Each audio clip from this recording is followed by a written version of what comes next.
Hello students, welcome to EPG Pathshala.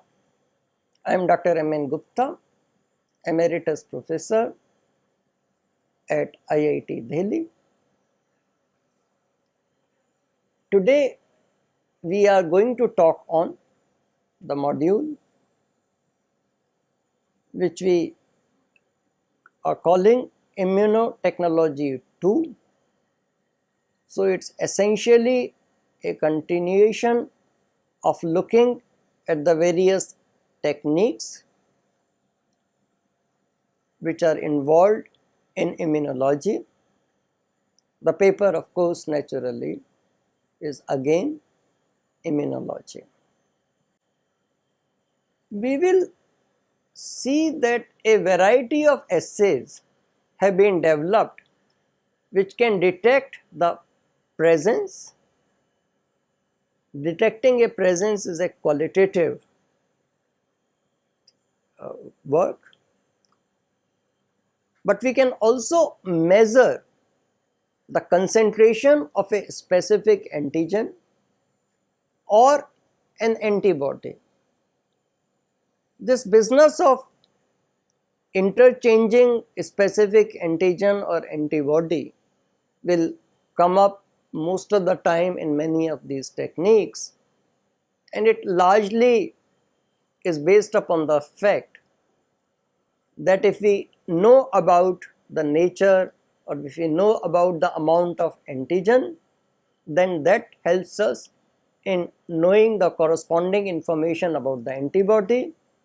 If we know our antibody, the specificity of this interaction helps us in gathering the corresponding information about the antigen preparations, antigen molecules, antigenic cells, and so on and so forth.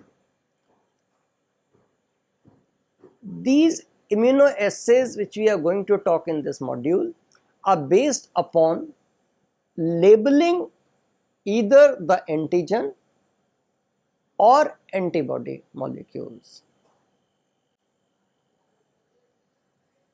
So, what are the objectives of today's module? They are to understand that in many cases concentration of the antigen or antibody is too small to be measured by their precipitation or by following an agglutination in such cases. Please recall that in the last module, all our techniques which we talked about either utilize this precipitation process or they utilized this phenomenon of agglutination, where things sort of form a clump or they cluster around each other, driven by these specific or non-specific interactions. Once this interaction has taken place, which is the same on which the earlier techniques were based, but now what we are going to do is that rather than simply measuring the amount of antigen antibody complex, we are going to label one of the interacting partner, and the idea is that this leads to the higher sensitivity in our measurements. Now, depending upon these labels, various techniques have been developed.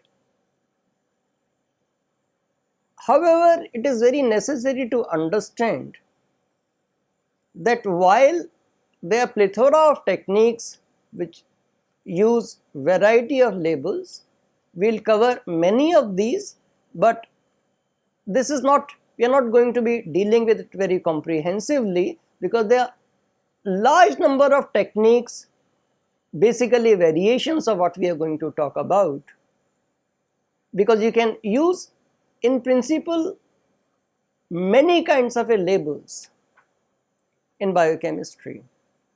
So the labels which we are going to be largely focusing upon, the important ones, are the using of a radioactivity label. In the early days of life sciences, biochemistry, and of course immunology,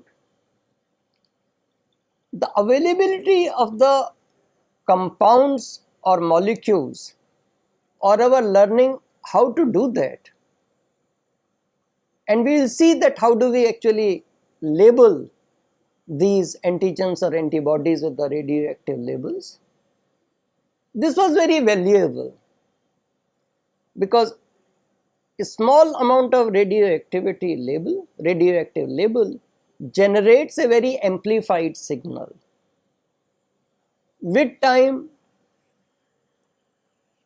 in general, we have found that the use of the radioactivity has to be minimized. People in general feel that we should discourage the use of the radioactivity unless it is absolutely necessary.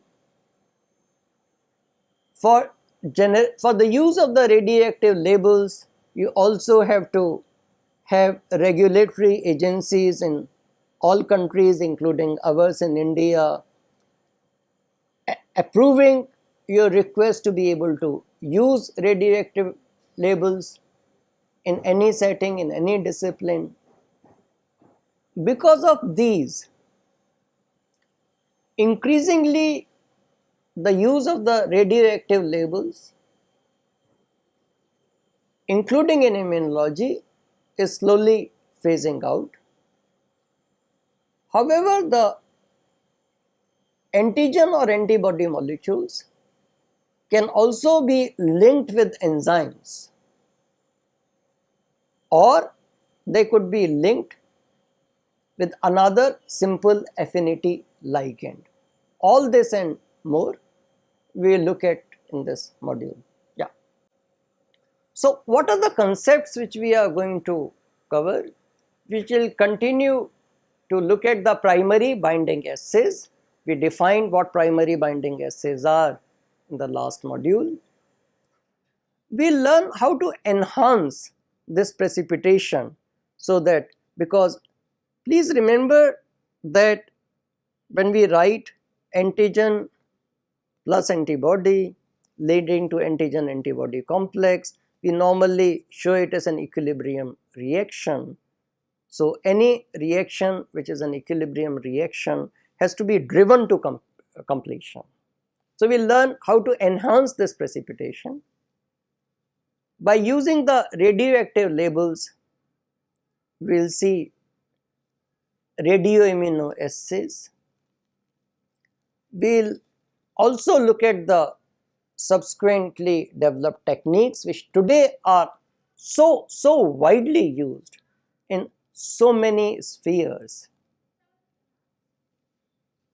and these are the so-called immunoenzyme assays. There is a large number of variations of these immunoenzyme assays too. We'll look at some of them. We'll try to identify what enzymes are good to be used as a label in these enzyme assays. In the earlier module, we looked at some methods which allow us to detect or measure antigen or antibody in a given sample. These methods were based upon some phenomena which are a consequence of antigen-antibody interaction, like precipitin formation and agglutination. There are another set of methods which are called primary binding tests. These tests or methods are based upon the formation of immune complex under equilibrium conditions. The first common key strategy element in these methods is to separate the immune complex. The second commonality is to use some label which allows us to measure the amount of immune complex. For any given pair of antigen and antibody, as we have learnt, there is an equilibrium constant known which is governed by avidity.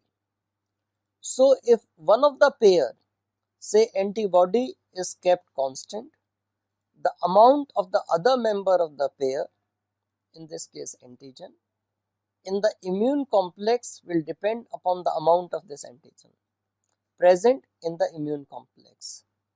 So, if the antibody is labeled, the amount of the label ending in the complex will depend upon the antigen concentration. So, these methods depend upon the kind of labels which are used. The two labels which are discussed in this module are radionuclide.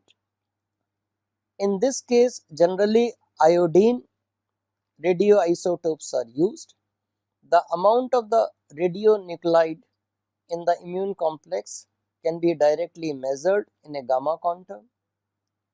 The second kind of a label which we will be discussing is actually an enzyme. The amount of the enzyme is measured in terms of the units of activity. Hence, the enzyme in the bound form is assayed under the standard assay conditions using a well-known substrate. In principle, all the numerous conditions used for enzyme assays can be used. In practice, enzymes generating colored products are used. This enables such assays to be conducted also in multi-titer plates. Primary binding tests in general are more sensitive than the secondary binding tests which we discussed in the last module. The first example of this class of methods is Farse technique or Farse method.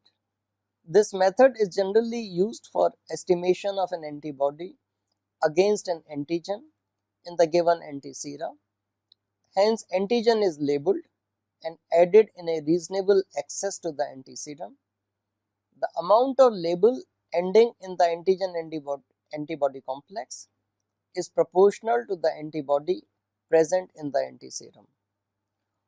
Farse method relies upon the precipitation of immunoglobulins in the presence of 40 to 50% ammonium sulfate saturation. It is assumed that the antigen is not precipitated under these conditions. Although precipitation of the uncomplexed antibody expectedly does take place and does not matter, the method in its unmodified form cannot be used with those antigens which also precipitate under these conditions. Subsequently, 2% polyethylene glycol has also been used in place of ammonium sulfate. So, how about those antigens which are precipitated by the ammonium sulfate at the saturation level of 40 to 50%?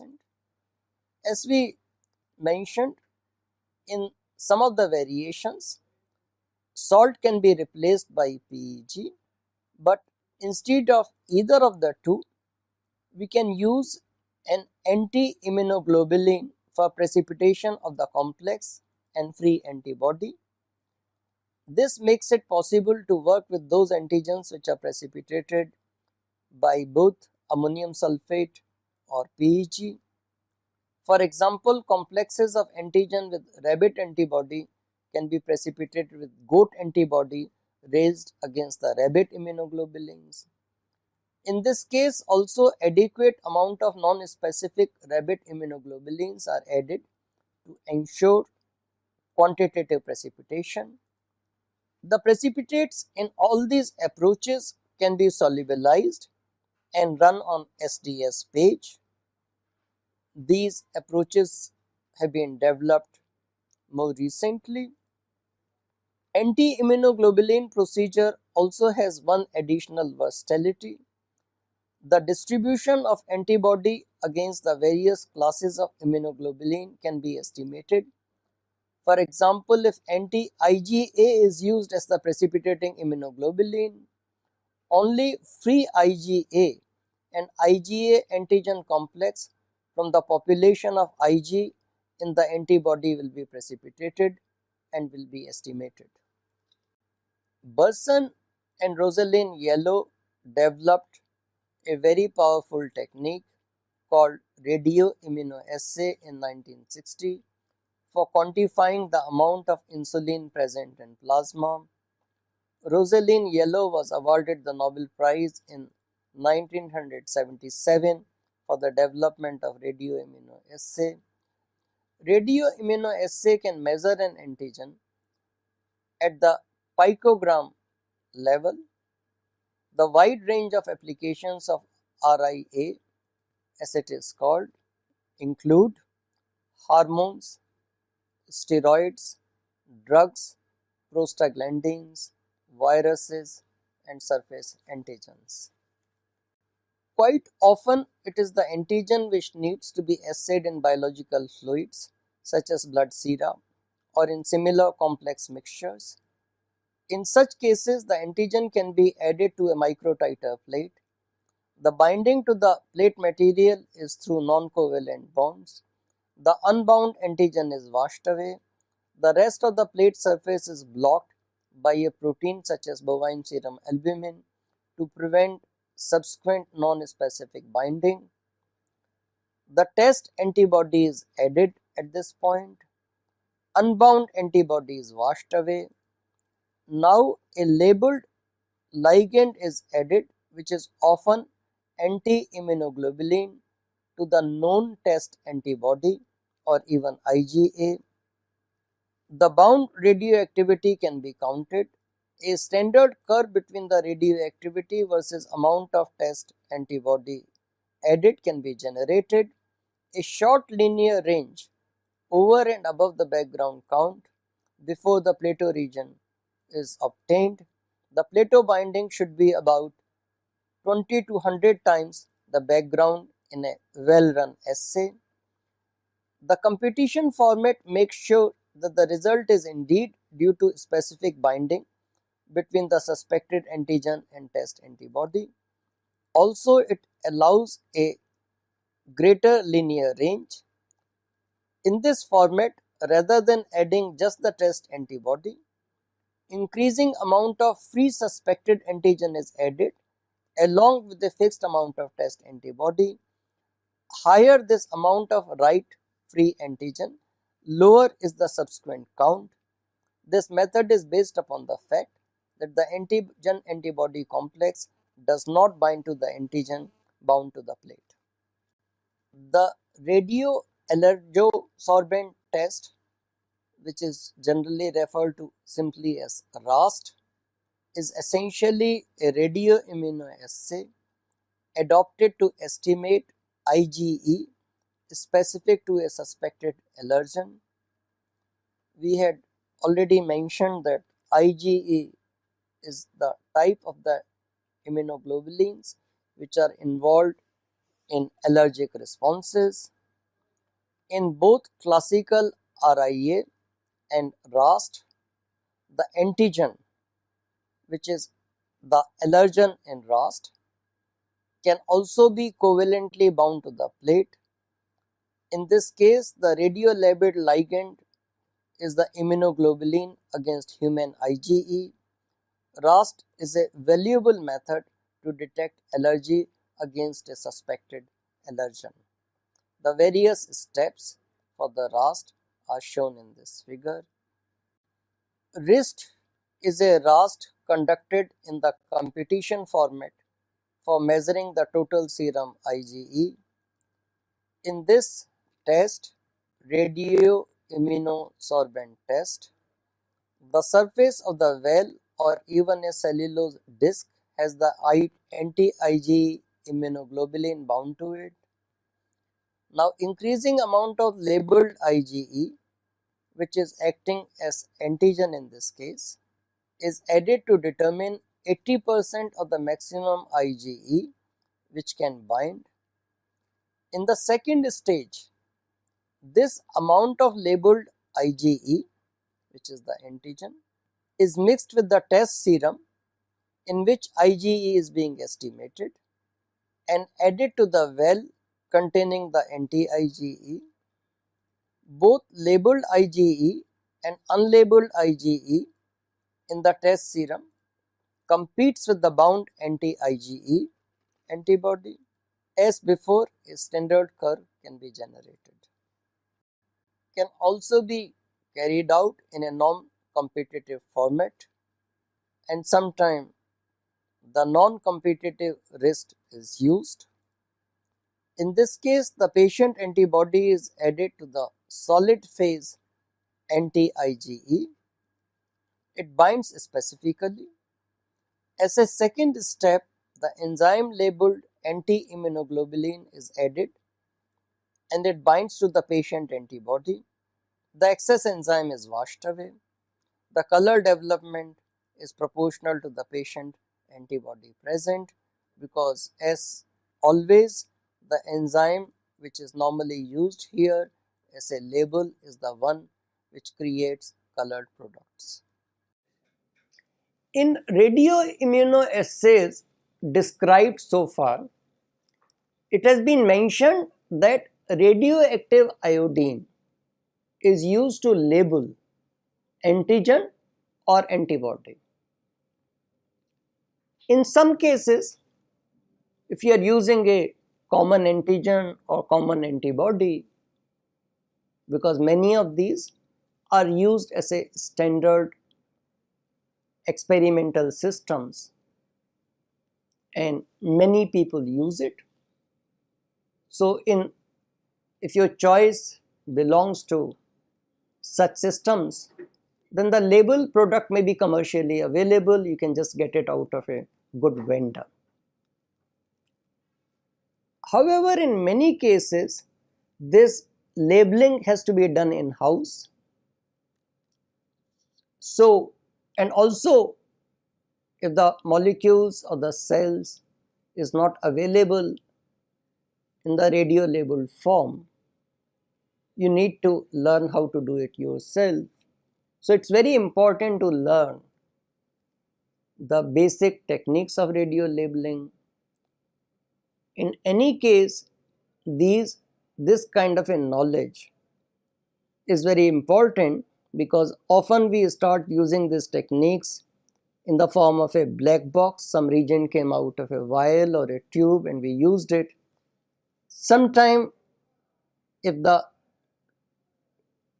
approach doesn't work, then understanding that the reagent which we are using out of a vial, how this was created by the vendor, not in terms of the commercial aspects of the economics and so on and so forth, but it's science, it's chemistry. How was it labeled and what could have gone wrong, and why in my particular case this is not working. This also, so knowledge of radio labeling in that way is helpful. So let us look at it. Two gamma emitting radioisotopes of iodine are available, 125 iodine and 131 iodine. The advantage of gamma emitter isotopes is that the label can be estimated directly in a gamma counter, and the count rate is much higher than the beta emitting radionucleotides. Of the two radioisotopes of iodine, 125 iodine with a higher half-life of 60 days is preferred. The method most widely used one for radioiodination is the chloramine T method. The reaction is shown in the slide. This is also most extensively used for labeling antibodies. Radioactive iodine is oxidized by chloramine T.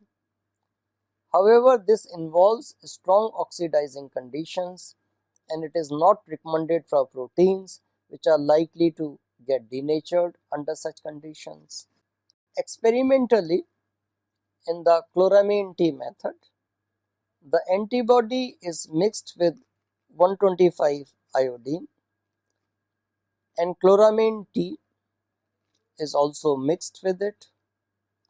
The mixture is incubated for about 30 seconds. After that, sodium bisulfite solution is added to stop the iodination. The iodinated antibody is purified. In cases where the protein gets inactivated, one can try using the less amount of chloramine T if it works. pH optimum for this reaction aims at primarily iodinating tyrosine residues and is around 7.5. Another method which is often used for the labeling by radioactive iodine is the lactoperoxidase method. The enzyme lactoperoxidase oxidizes 125 iodide to 125 iodine or cation of the 125 iodine. The reaction is shown in this slide. These radioactive species iodate mostly the tyrosine residues. The oxidation can be stopped by dilution. In this case, the presence of at least traces of H2O2 is necessary. While it is a milder method as compared to the chloramine T method, but the optimum reaction conditions vary greatly from system to system and they need to be standardized in each case. The protocol of the lactoperoxidase method is something like this. The antibody is taken in the range of 0.5 to 0.25 milligram per ml concentration. Sodium iodide with 125 iodine is added. Lactoperoxidase enzyme about 5 microliter from a stock solution of 20 microgram per ml is added. Everything so far is in 0.5 molar sodium acetate buffer at pH 5.6. The reaction is initiated by adding 10 microliter of 10 microgram per ml H2O2. Incubation for 20 minutes is carried out. The reaction is terminated by adding 0.05 molar phosphate buffer at pH 7.4. 0.1% bovine serum albumin solution is also added.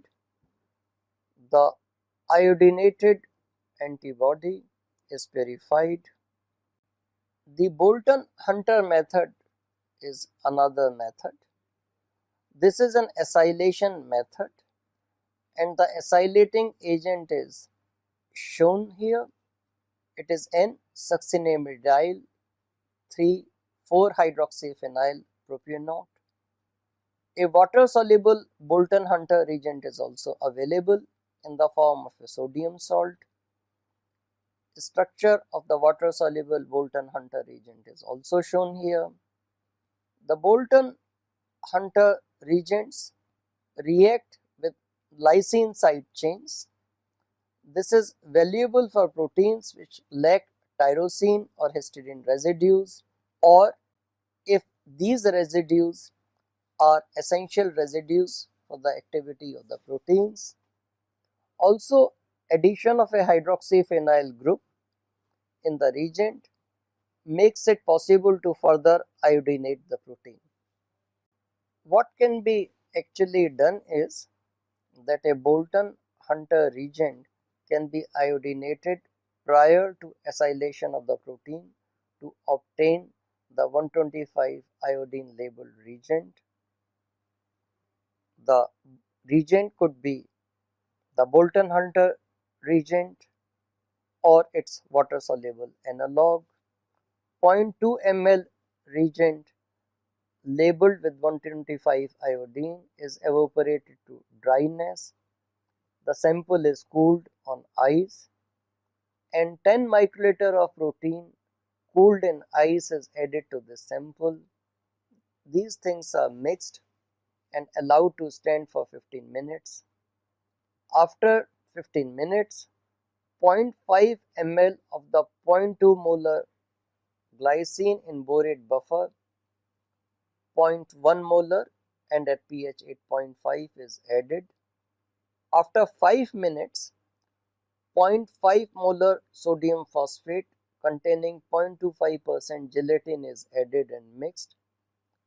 The iodinated antibody can be purified. We will now discuss the use of enzymes as a label. The use of enzymes avoids the use of radioactivity, as enzymes have high turnover number. In such assays, they are able to amplify the presence of the analyte. Hence, these enzymes linked immunosorbent assays have emerged as one of the most frequently used approaches among immunoassays. In enzyme linked immunosorbent assay, popularly known as ELISA, about 20 different enzymes have been used for as a label. 3 are most commonly used: alkaline phosphatase, beta galactosidase and peroxidase. The main considerations are that these enzymes are inexpensive, easy to assay, stable and have good turnover number. If required, appropriate substrates which generate fluorescent products enhances the sensitivity of the method. In this system, the ligand is a molecule that can detect the antibody and is covalently coupled to an enzyme such as peroxidase. This binds the test antibody, and after free ligand is washed away, the bound ligand is visualized by the addition of chromogen, which is a colorless substrate that is acted on by the enzyme portion of the ligand to produce a colored end product. A developed plate is shown in the another panel. The amount of the test antibody is measured by assessing the amount of colored end products by optical density scanning of the plate. In a variation which is called the sandwich ELISA, the plate is coated with suitable capture antibody and the blocking buffer is added to block the remaining protein binding sites on the plate. Sample is added to the plate and any antigen present is bound by the capture antibody. A suitable biotin labeled detection antibody is added to the plate and also binds to any antigen present in the well. Avidin can be added and it binds the biotin labeled detection antibody. TMB substrate is added and is converted to a colored product which is measured or detected. The differences between ELISA and sandwich ELISA can be seen here. In sandwich ELISA, the antigen is sandwiched between two antibodies. It is the second antibody which is labeled with the enzyme. Let's summarize today's lecture. We have learned then antigen antibody can be estimated by mixing them. One of these is labeled. Which one is labeled depends upon what is being estimated and what is the design of the overall design of the immunoassay. In RIA and variants like RASP and GRIST, the label is generally 125 iodine. Some methods which are generally used for labeling antigen or antibody, we have at least learnt about them. Briefly, in ELISA, we learnt that the label is an enzyme which generates a colored product. So, I hope that you are able to appreciate that there is a great similarity in all direct assays described in this lecture. All assays use a label, generally attached to an antibody or antigen, mostly to an antibody. As the use of the radioactivity should be discouraged, enzymes as labels have emerged as more popular. Thank you.